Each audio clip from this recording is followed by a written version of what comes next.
আমার উপদেষ্টা হওয়ার কোনো কথা এবং ইচ্ছা কিছুই ছিল না, যে কোনো চাপে পড়ে আমাকে নিতে হয়েছে। চরিত্রের পরিবর্তন যদি দেখি আমরা, কয়েকটা পরিবর্তন আমার মনে পড়ে না এর আগে নারীরা ফ্রন্ট লাইনে এত অংশগ্রহণ করেছে আমি দেখিনি। কবি নজরুল নতুনভাবে আবিষ্কৃত হয়েছে, এমনকি হাসিনা পালিয়ে দিল্লি চলে যাওয়ার পরে দেখা গেছে।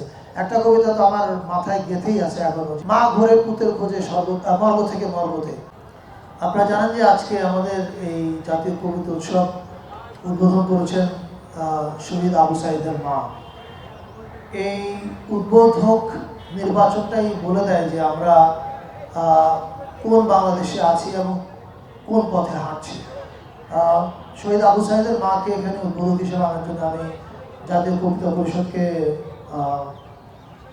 আমার মন থেকে ধন্যবাদ জানাই এবং কৃতজ্ঞতা জানাই।